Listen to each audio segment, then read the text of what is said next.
careful what you putting in your ears now. Hard to hear the truth, cause a lie talk real loud. We yelling Jesus, they yelling chill out.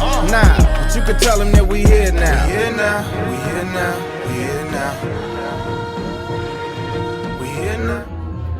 We have two special guests here today. We have Krista and we have Sheena, Olivia. Krista is the FarmerJawn. Billy FarmerJawn. And I don't want to minimize, it's super heavy what she's doing. The way she's transformed from not farming at all, farming it all. So, without further ado, let's get right into it. Krista, if you can introduce yourself and tell us about. So, one of the questions I want to ask you, we're here now is about where you are now, and if you had to rank those in order, how would you rank them of importance? Of importance, let's see. I guess what shaped me and who I am is definitely super important because that's my past, right? So that I would have to put that first. Where I've been. Actually, you know what? I'm gonna put that at number 2. I'm gonna put that at number 2. I will put where I'm going at number 1. Okay. And then I'll put where I'm at now at number 3. Okay. Again, before I let you go, I know Mike definitely was the one to sign you up or want you to be on the podcast. I ain't gonna front on that. I was like, what? I was like, come on, man, what are you talking about? He's like a farmer in Philadelphia. I was like, a farmer? A farmer? Then I looked, I said, oh, Yeah. FarmerJawn. But go into it. Yeah. How does this ring a bell for you? How can a woman be expected to be happy with a man who insists on treating her as if she were a perfectly normal human being? Did that just get deep? It got super deep. I think I got real deep. Hold I on. thought we were going to talk about vegetables. All right, here you are. That is vegetables. Let's move on.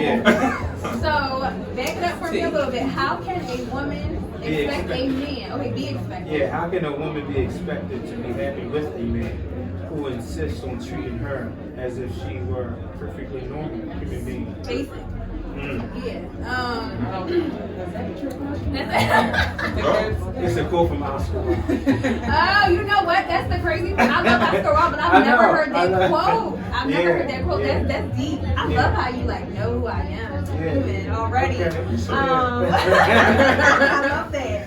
Yeah. But that's bomb. I mean, that's why I love Oscar because he goes all in, and I can talk about literary artists all day. But yeah, I appreciate you. I mean, did you want a real answer? No, because I don't even know if it is an answer. Just because how he ended it. But doing a little bit of research on you, I seen that was one of your favorite artists, poets, writers, and what you're doing is essentially fulfilling for everyone, especially with what is going on with the food deserts, right? And just what's going on with just the food, just in nature. So for you to take that leap of faith, it's beautiful. So that's why I wanted you to be here with us. And we're here now. And we have a little bit of open dope. Yes. Y'all left up there. Right. 2 for 1. Yeah, for sure. So, Krista, if you could go ahead and get into it, where you talk about where you are now, exactly what you got going on, and that might be a lot, but go ahead and try to summarize it. So I guess I'll first talk about from the beginning. FarmerJawn it's just one of my companies. Likely for Organic Farming is the name of my parent company, name of my corporation. So each of my brands fall under that. And FarmerJawn is one of them that I started because I was inspired from a trip I went on to the Caribbean. I went to Martinique in January of 2018, and I just came right after resigning from my job. Yeah. So I was like, I'm quitting. I'm stressed. Yeah. I don't like it here. I gotta go. And so I did, and without having any idea what my next plans were. So I literally just did that. I took a leap of faith, And I did that by myself, getting on that plane, because I'm like, I'm about to turn 30. I'm never been out of the country. I've been working my ass off for 10 years. Let me get on a plane by myself and have me a eat, pray, love trip. Did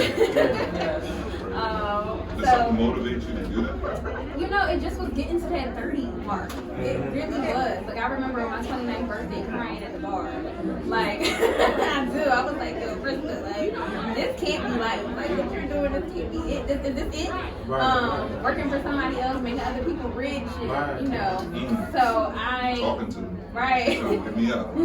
Yeah, I'm already 1 foot out. Yeah, so I just like, you know, spread my wings in the sense of not knowing exactly what was next, but just like I gotta do something different for my own health, for the health of my household. I wanted my kids to like me again, you know, things like that. So, and that's real, like, you know, being a parent and all the stressors that come. Not only do we become, when we're stressed, we also stress out the people around us. Your body. Yeah, Did they go on the trip with you, or it was a solo? Oh no, it was solo. It was a solo. Yeah, so when you go on that trip, the two families you stayed with really changed your life. They did, 100%. The very first one was a Thai chef and his partner. Let's get to where you went. Okay. Don't be trying to... So I was in Martinique, this beautiful island, got on that plane, and it's in the French Caribbean. I chose that place because I grew up speaking French. And so I was like, I haven't used my French in so long, I know it's raggedy. Let me... This levels to Krista. Oh. I said, I need to get back into it. You know, it's something with language, you don't use it, you do use it. So it was nice to be able to go to this wonderful country and, you know, speak to the people who they already speak English. So it was great for learning from each other, helping them polish their English, them helping me polish my French. And so it was just a great experience of that and meeting the people there. Getting into the Airbnb experience, the first one on one side of the island, which was closer to sea level, I stayed with this Thai chef in their beautiful home, and got breakfast cooked for me every single day. And along with my breakfast came leaves in a glass with hot water on it, which was my tea. And that's just how they did things. They were literally picking things from their backyard and putting it in a cup. You know, taking the leaves from That's how their you do your backyard. tea? That's how you do your tea? You just pour it over the leaf? I don't know. I'm just trying to, because you know, is the dope, you pour it over the dope? Or, so, I don't want to leave you out. There's a process. But yeah, I do infuse my tea. So, yeah. All right. Sorry about that. I didn't mean to interrupt you. Not at all. But yeah, definitely taking, you know, fresh herbs from their gardens and putting them in a glass or a mug and pouring hot water over it and making a cup of tea. And that's the freshest type of tea you could ever have. So, but did you know that at the time? Was you tripping over that? Like, because you never drank anything. No, but I always love nature and plants. Like, I love being outdoors. I was a Girl Scout. I grew up in, you know, being out in nature. I grew up in nature in the sense, so when I saw that, I was like, Americans don't do this. It's something we are not, like, taking the time to pick leaves out your backyard or out your garden to be able to pour an amazing cup of tea that has great benefits is not something that we do. Yeah, you're talking about farms to cup, seeds to cup. The tea we drink is not leaves, it's dirt. Yeah, that's straight up. It's not processed. It's not processed. Well, I call it dust. Dust, That's what I call it. My man just gave me some soursop leaves, and he told me that I'm heavy on the team meditation. He told me to use that instead. So I'm gonna see how that turns out. Sheena, talk to us about your tea process. Talk to us about you. We here now. Let's be here. Well, I'm Sheena, and pleasure's all mine. All right. I'm running an organization platform called Cannabis New York, and so the focus is to help minorities access the medicinal community. Well, minorities and systematically overlooked groups access the medicinal marijuana community or cannabis community, and we also help with professional development. So our goal is to make sure that we have enough Black folks that are in the space with scalable businesses beyond maybe a pop-up space, right? Something that maybe retail ready, things that we can really get to market and create some real equity. Yes, Okay. and the goal is to get as many of us on the playing field so that we can create leverage within the industry. We are disproportionately. I am. I am. How do you feel? I want you to kind of dig into that, because how do you feel about the fact that, you know, they say we was the best at the game, right? Because we behind bars, we was the only ones doing it, right?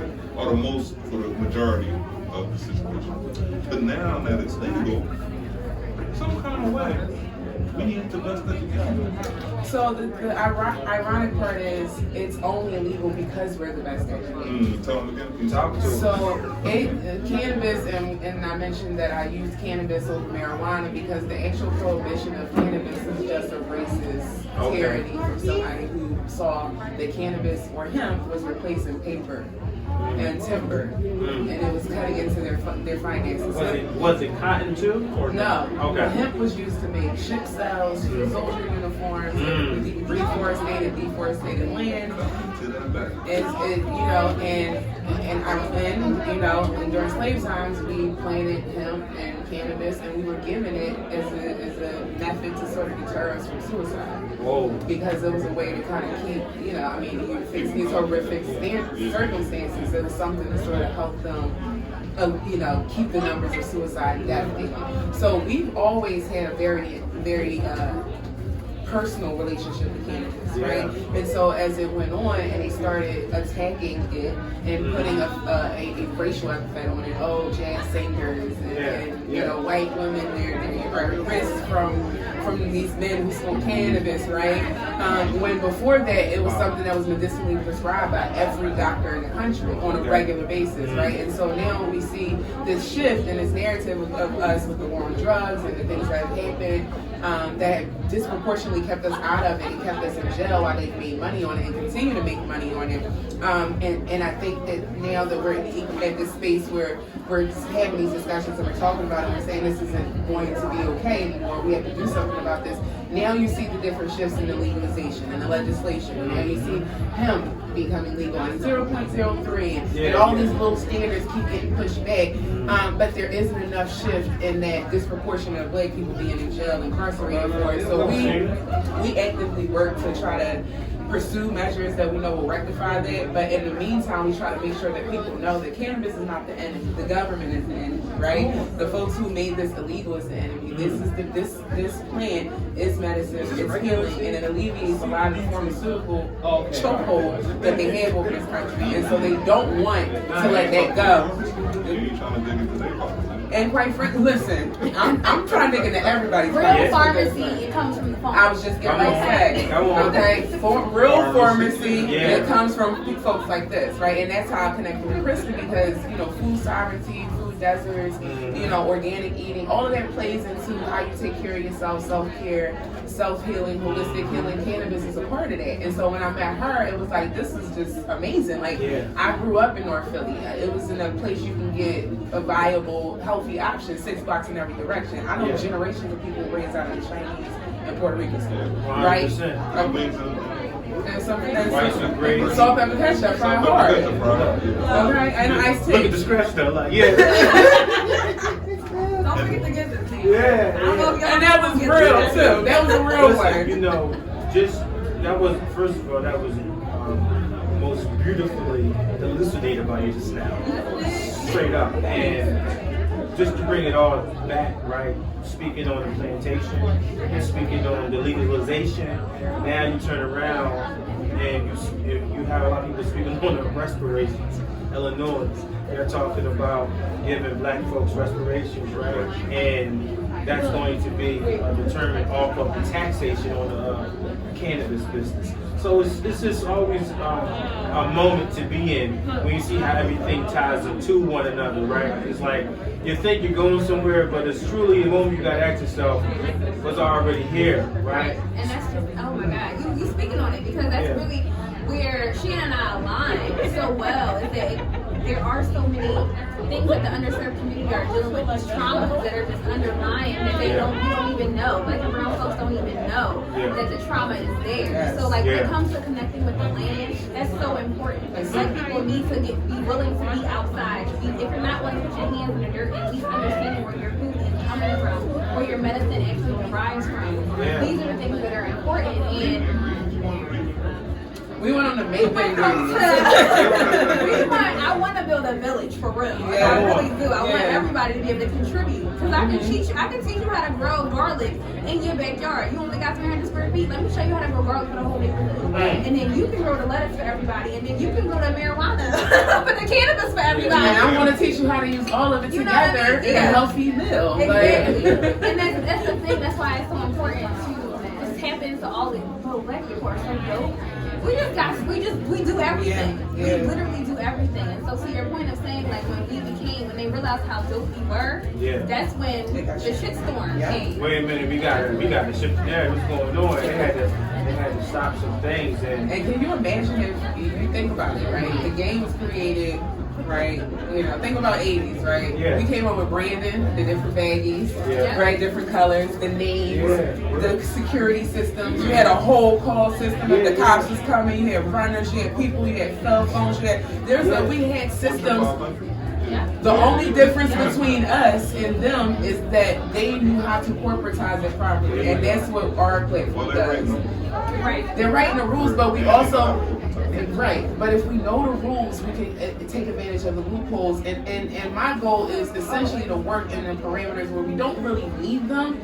My goal is, and this is why I admire Krista so much, is because this type of work is what our community needs to refortify. So we can't wait for them to say, oh, you know, the funding will come, the foreign gardens will come, the food pop-ups will come. We can't wait for that. We have to have people like this in our community who are willing to go out and do the work, set it up, get us ready, and get us in a space where we can fight and be actually in a position to create some type of real conversation about equity and equality, because you can't ask for equality without equity. It's not possible. We are disadvantaged. And you can't say, treat us like equals. Yeah, treat me like I'm the same person as you. CJ got something to say. And I'm listening. We all listening. As you tap into that, can you also go into, like you said, where you've been? Because I know you said you went on that trip and it changed your life around. Well, you was already gonna change your life. Because you said, I'm not doing this. Did you quit before you quit? Oh, okay. Yeah, I resigned. I was in management, so I had employees. I had like literally 23 positions, 10 staff. So I had to get my staff ready for me to make that transition because I wasn't gonna leave them high and dry either. Right. And so I pretty much my assistant got promoted to my position, made sure she was good, and I gave them 3 weeks in the management. That's what you need to give. Yeah. Technically, I gave them 20 days because on the 21st day my flight was leaving. Yeah. So. But tap into how you were raised. Tap into, prior to 30. Right. Tap into that. All of that. I was raised by a healthcare professional. I grew up in a household where, medicine was talked about on a regular basis. I knew a lot of things. I knew different terms, medical terminology that other people didn't know. So I was growing up to be in medicine. That was going to happen. Is that why you went to George Washington? So George Washington Carver High School engineering and science, and so did Sheena. Oh, okay. All right, cool. Some years apart, we actually did not know each other in high school. And nor did I know you were a Girl Scout. No, I didn't. That's why. Yes, we're going to ENS and Synergy is everything. And I was in a medical program. That's what I wanted to do at Harvard, at ENS, and I was in a medical program. I knew that I was going to leave there and go to college and become a student in biology. I went to St. Joe's. Are you today St. Joseph's Day? I have no idea. Me either. I don't know. Let me tell you a little bit about. We can talk about St. Joe's. It wasn't the most us environment.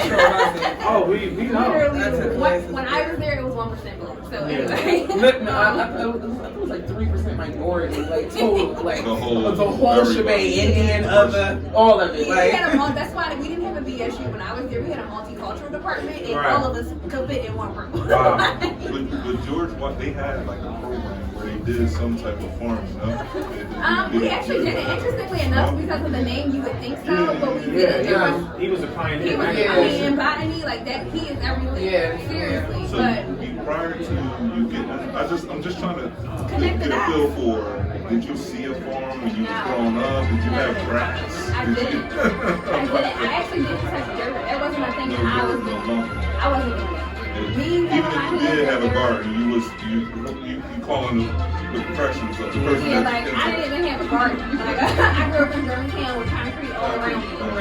So that's not what what I had and what I thought. I never considered myself a farmer. I never considered myself someone that was into plants. Ever. And I went on this vacation and that changed everything. The reason why I asked is because a friend of mine said the way you were raised doesn't have to be your case. That's the fact. That's the fact. So at 30, whatever you went through up until then, you just cut it off and changed. I was just trying to give a little bit into your history of how you were raised. You're not going to find plants in it. You're not going to find plants in it.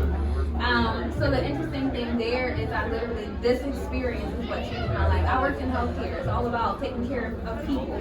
I practice saw over 200 patients a day, which is why the burnout happened. And so I wasn't taking care of myself. We saw 200 patients a day. That's a lot. You want to take care of yourself? I wasn't taking care of myself. It was spilling over into the household. All of that. Relationships, friendships, like all of that. I couldn't be a person. I was just a shell walking around. Yeah, I couldn't be who I actually am. I didn't, you forget who you are when you are supposed to be something that people want you to be. You forget who you are at your core, and that's what happened to me. I'm glad you arrived. Yeah. Finally. Give me a breakdown to the best of your ability. In terms of farming, organic food, pesticides, It all ties back into healthcare. Okay. Yeah, literally. Pesticides, good, some not good. All of it. Okay. So I am a hyper-organic grower. The organic standards, it's like very similar to what Sheena was saying about how these standards were around cannabis keeps being pushed because to benefit those that are decriminalizing for the purpose of big business. This is the same thing. So like when it comes to this term organic, to become certified organic used to mean something. But now because so many different people want that tag, so they can charge a ridiculous amount of money for having that certified organic price tag, it too is becoming abused. So now it's like, okay, well you can't use this type of pesticide, but you can use this. You know what I mean? Like these different, but I don't use anything. So that's the type of farming I'm into. I want hyper-organic. I want it to be void of anything that is not edible. Something that if I can't consume it, then I don't want my picture. Oh, okay. So you Genesis 2:9. You should be garden and eating. Listen, you taking it out. Hey, beautiful. Yeah. But I just want to briefly mention the experience that got me into farming specifically. Okay. And it wasn't the tea experience. That's what made me want to get into the tea business, start growing herbs and all of that. But I met this family of black farmers when I was in Martinique. This was in Martinique. On the same island. The same island, but this was just in the mountains. Okay. So I had the opportunity to meet these amazing black farmers that was they were born. Oh yeah, that was the second family. This was the second family. I got you. Okay. Yeah, and they also owned Airbnbs all over the island. So this was the other. I was going to say, so can you take me through the process? Because I need to go on Airbnb. So can you take me through the process of what you were looking for and what you selected? Was that part of the package? So you know what? I didn't know anything about them being farmers. But I'm taking it slow. Yeah, I didn't know anything about them being farmers when I picked it. When I tell you, literally both my Airbnbs had swimming pools.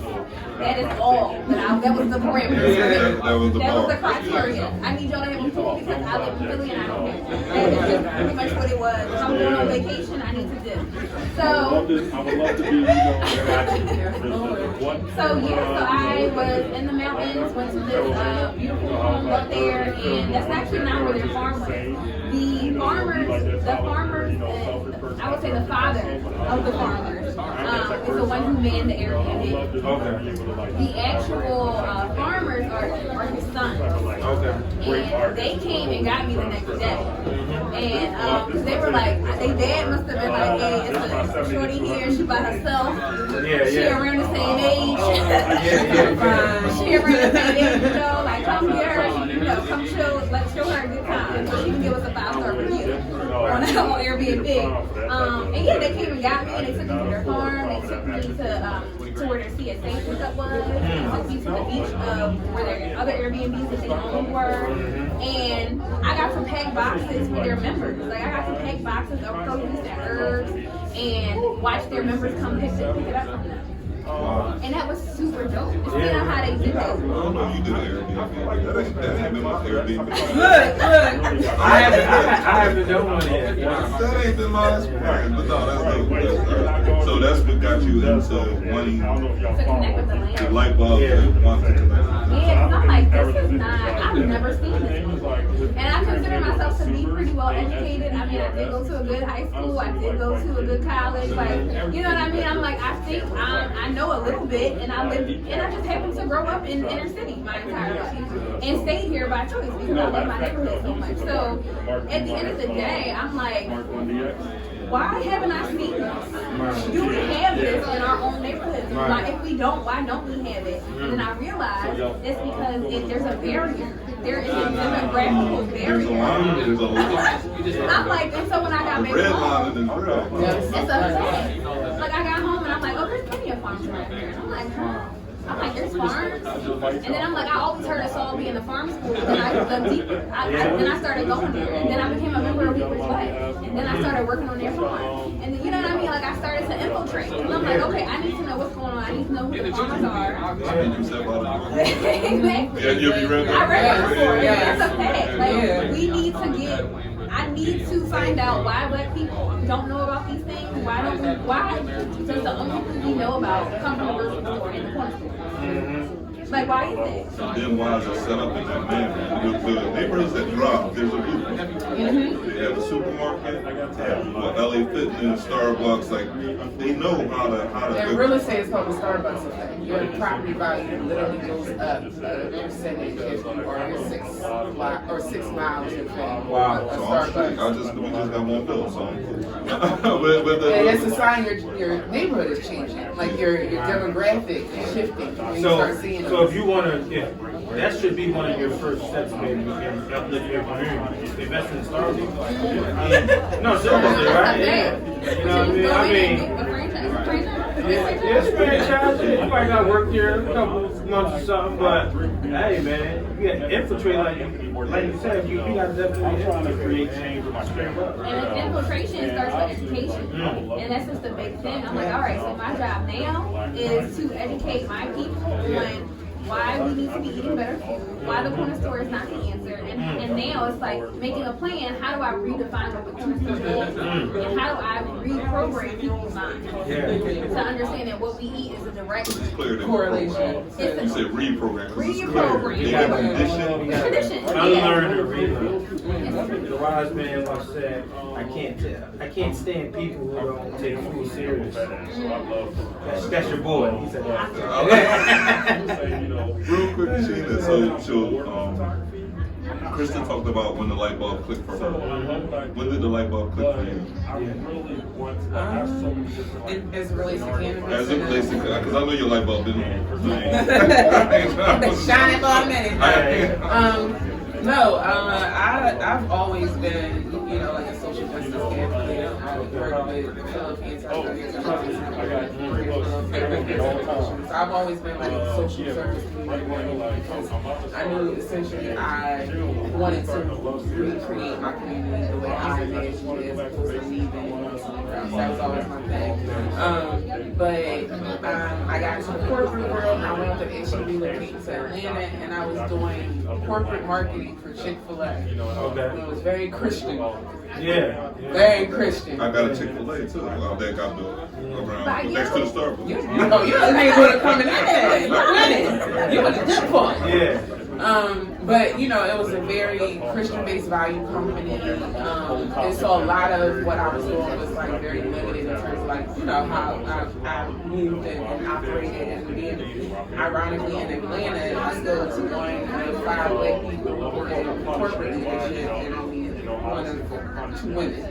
And so dealing with that and all, the tribulations and all of that stuff. I wound up relocating back home and thinking to myself, I can't keep making the rich. Like I got like a bonus from my operator, one of my operators like $1 million. Nothing compared to $1 million.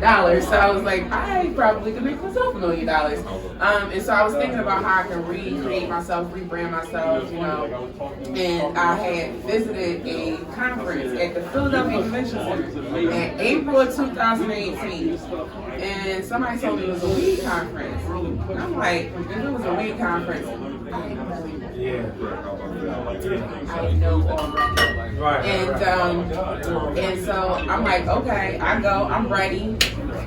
Got my little sack, my fanny pack, my little I get high sweatshirt. Let's do it. And I get there and it is not anything like what I expected it to be. It is absolutely no weed. There's no accessories. There's no smoking. No bombs. No bombs. There's just a bunch of white men in suits and talking about money and legalization and marketing and business development. Took a turn for the worse, right? I know. So it wasn't a weed conference, it was a weed convention. It was a marijuana convention about legalization. And while I was pissed because I was like, well, I didn't smoke before I came, so I thought I was going to smoke it. I ain't in the best mood now.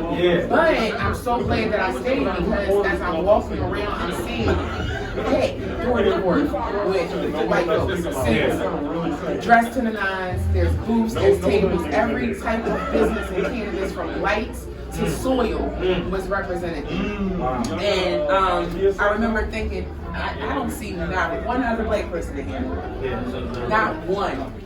And this is full. So they marketed it, they branded it, they set it up and made sure this room was packed with everybody but us.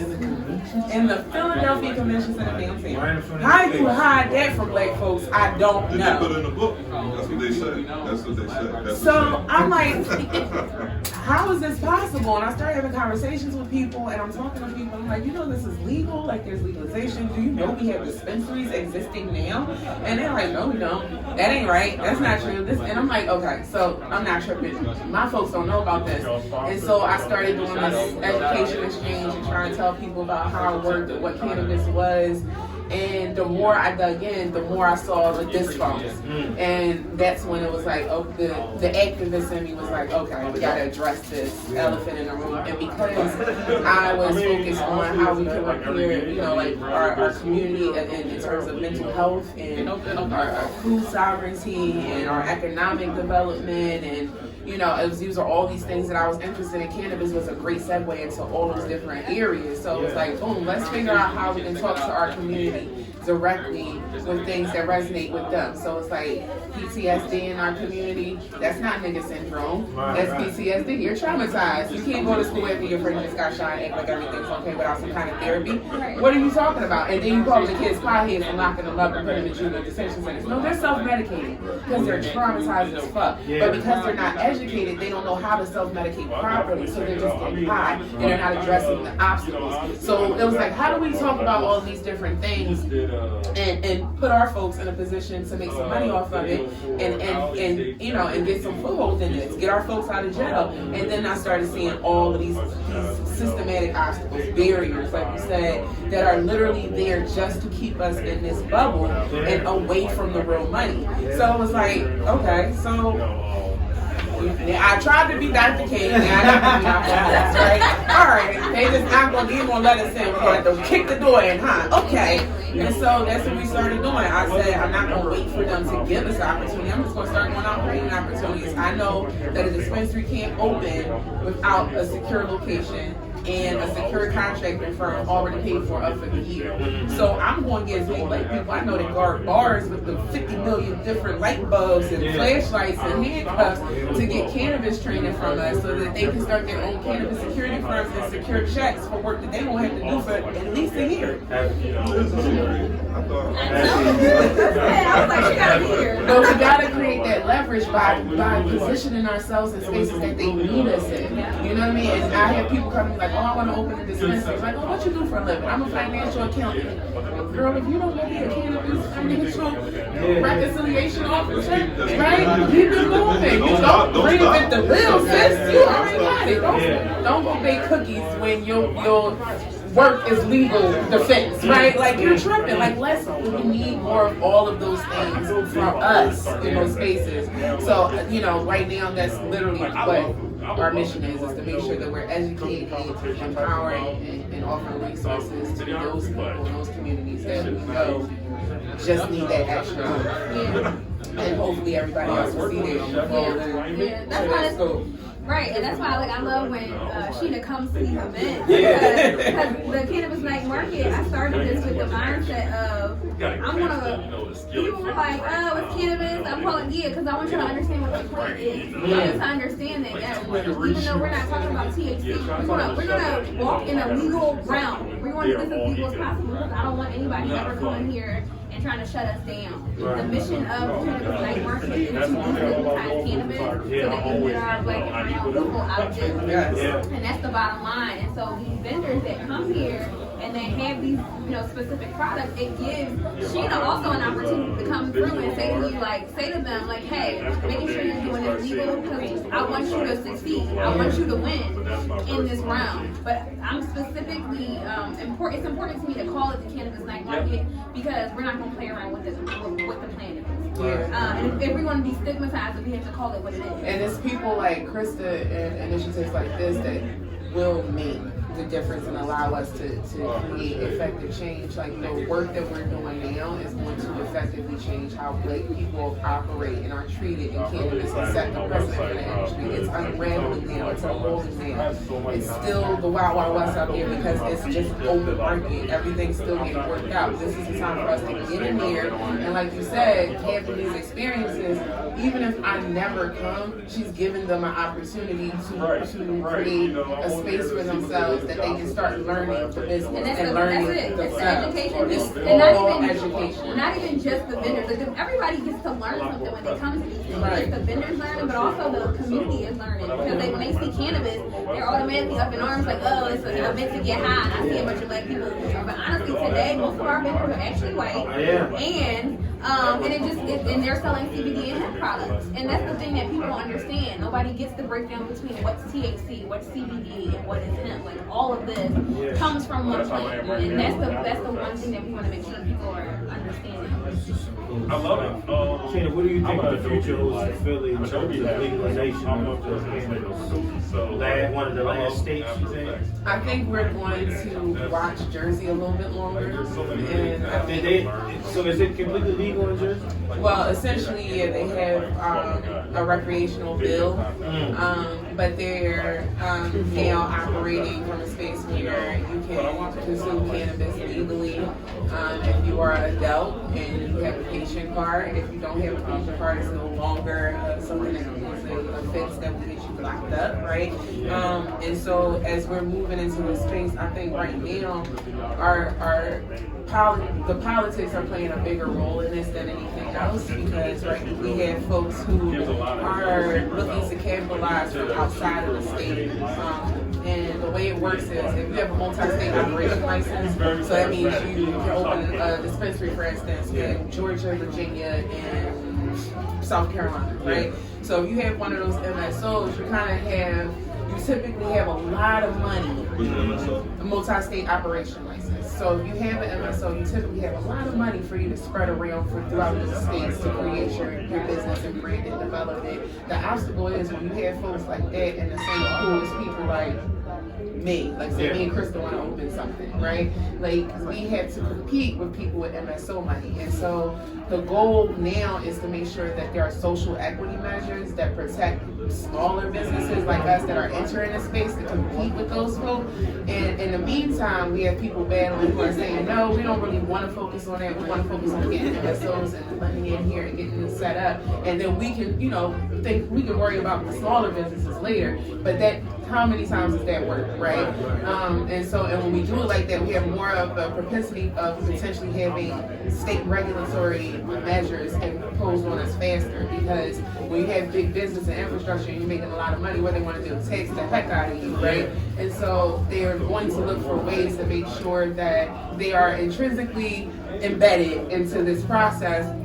And that's what we really don't want, right? We really don't want them to be as rabbled into it as they're trying to become. But what I think is going to happen is that we're going to continue on this legislation conversation, this legalization conversation, and then probably I'll give it like 2 more summers. Once all of the politicians who have been digging in have their secret meetings and they've secured their little license and their foreign land and all their little on down low, then it'll be like, let's start business. But that's why it's so important for us to keep having these social equity conversations now, so that as these things come up to the man, expungements and record sealings and all of that stuff is a part of the deal. You need that to be in there. It's got to be mixed in. And the MORE Act that just passed that everybody's talking about, it's like, legalization, the MORE Act, Kamala Harris, Joe Biden, yes. No, because like 3 days before the MORE Act went to the floor, they snuck in some language that was just pretty much cutting all of the people who have been adversely impacted by the war on drugs completely out of the mix. And people who worked on that for years and months and all this time spent then were livid, because they woke up to a bill that they've been pushing and promoting and blasting on social media that now does not represent the adversely impacted. And so those are the type of things that happen and we gotta stay on top of, and the only way we can do that is education. The only way we know. And so we do advocacy training with our group that teaches you like who your circuit court judge is, who's your legislative official, who's your state representative for what they do. You should know if there's a light out on your block, who you need to call to fix it. Nobody knows, right? And so when we have conversations about cannabis, it's like, who do we talk to that has their foot in the door, who's against it, who's supporting it, how does it affect agriculture measures, the USDA, the federal government money for that, like the hemp, like how are we talking about propagation numbers, minority farming, access to, like all those things are a part of the conversation. It's not like, oh, we can smoke. Weed. So let's touch on that though. Let's touch on bills and like you said, things that are in it. Yeah. I know everybody's hype about the STEMI, right? Right. I'm just saying, like, of course they are. But what else that was in that was money for Black farmers. That was also a major part of it. But even prior to that, to this coming out, there is, to touch on what she had just mentioned about the legalization of land and how all these businesses are getting land right now, right now, all the businesses that are getting land of purchasing, legalization of getting land so they can use it to grow hemp or cannabis products, right? So the start, this is how you slide in, right? The start is that you can grow hemp. You can grow industrial hemp, you can grow hemp for consumption, you can do this now. This is what we're priming the land for that, right? Right? But now we want to grow. Now when it's finally decriminalized, who will own all the land? Boom.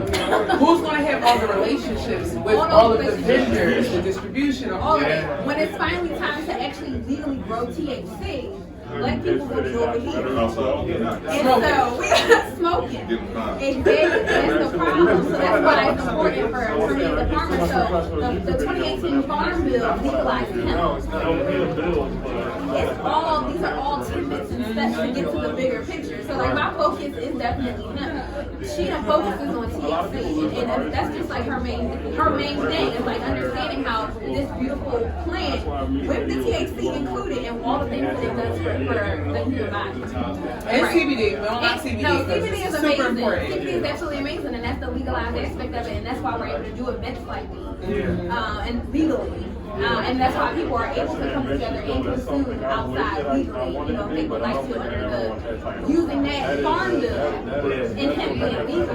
But again, like now, all of that land is going to be used. It's coming. The land is going to be then. Oh, like THC is legal for hemp. It's going to be a separation. It's legal for what parties are able to utilize. But they haven't done that yet. They haven't done that, right? But it's definitely being written. And I love that you said that, because literally that is what I tell people when we're talking about getting into this industry. Like, like, oh, I want to be in the industry. You know, I want to, you know, do build THC and I want to have a dispensary. And if you can't even manage a CBD sort of small business, right, and understand what the plant does, how it works with the body, who your customer base is, how it affects them, the different ways you can test, like the lab testing, the reporting, like those are the ways that you get into these spaces and understand the business legally, right? And at a much lower price point than you would for THC, right? In the actual, in a rec state.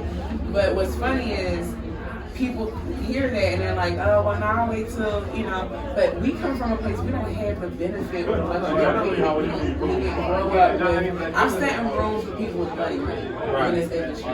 And they grew up with Uncle John, who's a CPA, you know, God Popularity, who's a lawyer, right? And so they have all of this stuff in their wheelhouse already. A lot of these conversations and understanding ship and distribution, production, that shit is at the dinner table already. Yeah. They've been talking about this. It's not real though. That's common knowledge.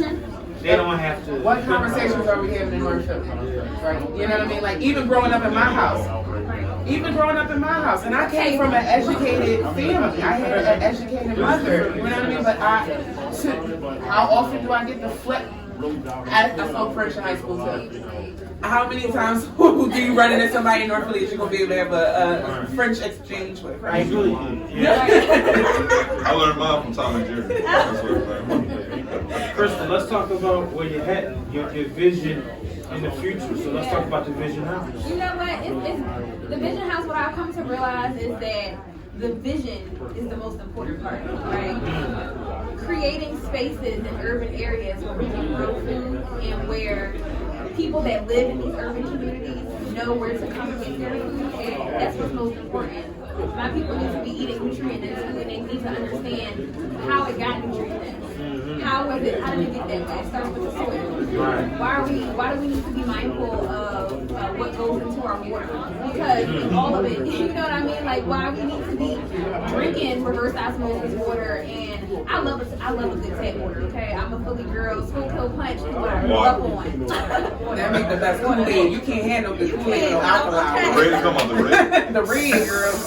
Yeah. Not cherry. And that's why, like, these guilty, those are now becoming guilty pleasures for me, right? It's like, okay, I love my tap water, like, all these water signs are me, like, whatever. But I purchased reverse osmosis water. Nobody drinks tea from my shop that isn't reverse osmosis water. We're not drinking. It's just important because it's just higher in nutrients, and we're leaving out all the stuff that we don't want, all the pesticides and herbicides and all the runoff from all the watersheds that surround us. Gotcha. Is there a brand that sells that kind of? Actually, the Now Cafe, that vegan cafe right down the street on Jersey Avenue. Yeah, I've been there before. They have this amazing system, and it's nothing like I've never seen anywhere else in the city. And that's where we get our water from. From the Nile, you get it from the Nile River. From That's what I would tell right you. to Africa, okay? That's what I would tell you. See, listen, before we get out of there, how do you make your tea? You make tea out of cannabis? So actually, and no shameless plug, but I'm one of the ambassadors for Art Infusion Machines, and it's a black female-owned company, and it's an in-home infusion system.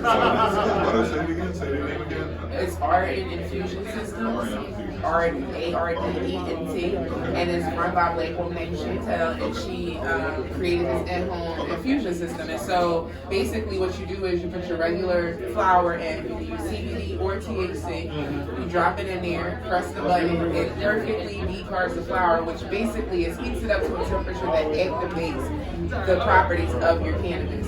So when you smoke, you're combusting it, you're heating it, and that's why you get elevated. So if you activate, I like that. you know, I try not to be tasteless, but once you activate it, you can literally sprinkle it on your food, and you'll have the same effects as face lit up. Wait a minute. His Not face regular. lit up. Hazel? Wait a minute. So I can't take it. His face went. Oh, really? word. Yes. I'm with the where do we get that? And look, I have a discount link in my bio, so I'll make sure I get it. I think my best friend, I think he just drops the bud, the flower.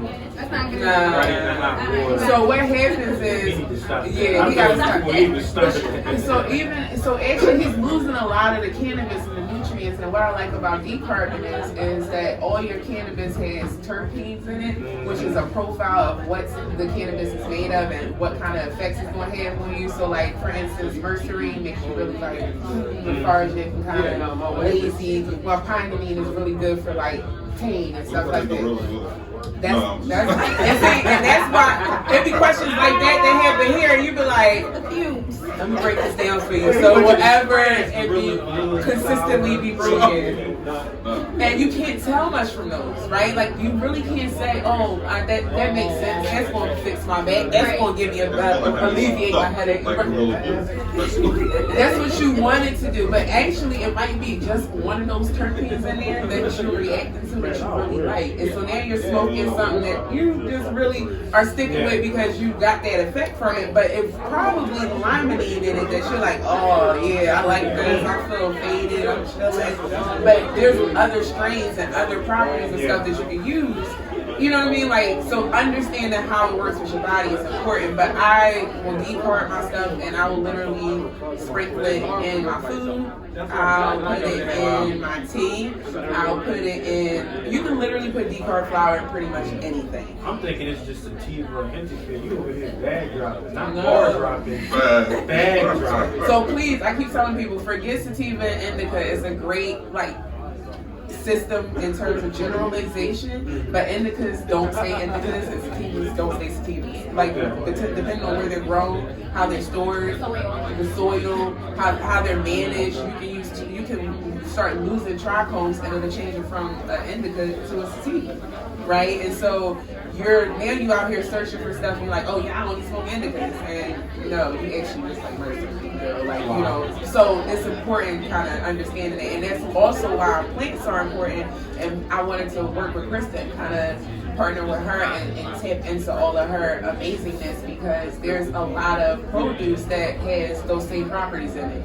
So like limonene, obviously lemons and herbs. Yeah, so there's a lot of cohesive and synergetic herbs and things, and people like, oh well, I don't ever smoke cannabis and I was fine, or I don't need to smoke cannabis to regulate my body, this is that and that. Like, no, you've been using other herbs and produce that's had those same terpene profiles, so your body's been surviving. But technically everybody needs a little cannabis here. Yeah, Chris, are you a vegan? I'm not. One of my older friends, best friends, he's a vegan, and he's always going over Jersey getting his products. We know where to send them to. That's Yeah, Almighty, we know where to send you to. Yeah. I consider myself plant-based. Okay. Yeah, but I'm not vegan is a whole different world. Okay. I know, I try for Different that. community. So is there something that when you do eat? Do you do? Oh, I definitely eat meat. You just I try to. Right. I love food, but I like to. I focus on plants. When it comes to, I always like to have more plants in my diet, and that's what I just encourage people, especially people that look like us, because of the health disparities that exist in our community. We can really change and make a heavy impact on our health if we just eat more plants. Yes. So that's really the encouragement of what I'm pushing. Do you even, and if you don't want to get into it, you don't need to, but even with your meat, do you try to know where it's from? There's a black farmer. He's based in New Jersey. His last name is Smith. The company's name is Smith Poultry. And that's what you run. Yeah. So like, I love everything you do. Kristen knows her goats. She knows her cows. Like this is the thing. Smith Poultry, right? And they're amazing. And like that also goes to the flour that we use, because I also sell CBD products. Yeah. And with our tea company, we have CBD honey and CBD tea. And so it's super important to me. I walk the farm that my CBD flour comes from. I know the farmers. So that's key to me. Like having relationships with farmers with products that I'm consuming is everything. It really is. It's beautiful.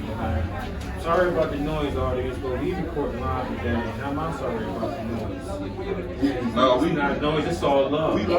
Tell them we're recording. Yeah, Talk to so us. we are at Grow Sip Repeat, which is my tea and plant boutique. Okay. In this space, we have a bunch of beautiful vendors and Yes. people out here. It's live out there right It's now. lit. It's litty. And this happens every Friday? No, so this happens once a month currently. Okay. This currently Once happens a once month. We a about month. to turn it up. It's called It's about to get it's nice called- out. It's about to get It's nice called out. the Always Nice on the Style. right. Yeah, it's called the Cannabis Night Market. We talked a little bit about that and why we do it, but it's all about destigmatizing cannabis, bringing it to communities, like putting it in the center of a community that is very heavily mixed.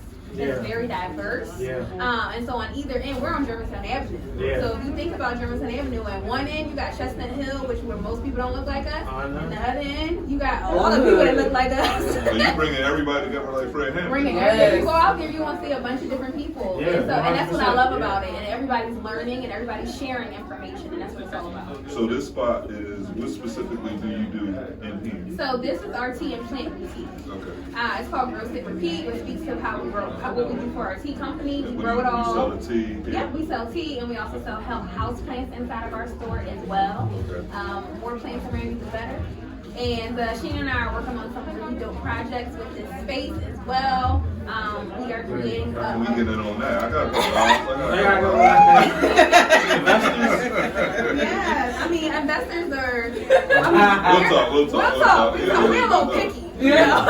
Gotta be right. You gotta be right. Yeah, nah, I get you. But we love it. So true. Yeah. So that's what this spot does. What other physical locations do you have? We also have FarmerJawn, which is our community of greenhouses out in Elkins Park, Pennsylvania, which is about 15 minutes from here, from Germantown. And then right up the street, we have another Hold on. What location. happens in FarmerJawn? FarmerJawn is where we actually grow our produce. So FarmerJawn itself is a place where we are growing produce, we're growing our herbs, and we supply the herbs to our tea from FarmerJawn, and we also supply, we have a CSA, a community supported agriculture company, where we are growing food for 60 families currently. So we give them a 12-week session of fruits, vegetables, and herbs.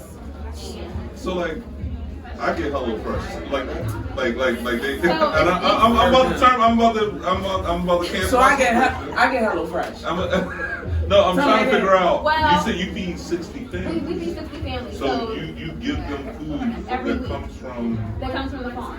And so we also have partner farms or things that we don't grow that are take up too much space. But yeah, we work But with they it's cool. all They all set from what that delivery is. Correct. They don't do okay. Yeah, so like some of them, some people might still supplement and get other things from the Like a market. Snickers bar or something. Right. We ain't growing them. They might still get, some things that we don't grow. There's some things that don't grow well in Philadelphia, or in this region. So is that like a subscription? Like they have okay. It's essentially a subscription. They sign up for it early. And CSAs are important to farmers because it allows us to get money up front so that we can grow and get ready for the season and all of those things.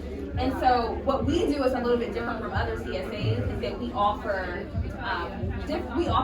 a subscription where they can pay weekly. Okay. So like Week to paying week? week to week. Okay. Yeah. Okay. So we also have it where a lot of people do take advantage of paying all up front. It's $400 for 12 weeks. But we break it The thing down. is, you need it. Like you can, hey. But everybody may not Yeah, have that $400 I got up you. front, especially that people that look like us. So it's important for me to be able to provide something. Just like they do with Adventist Center. Yeah, like exactly. And so $25 a week gets you your, you can still get your produce. No, I'm talking to you. What about who's the last physical? You only have one more physical? Yeah, so our other physical location is Northwest Learning Hub, and that's a place where this event actually took shape first.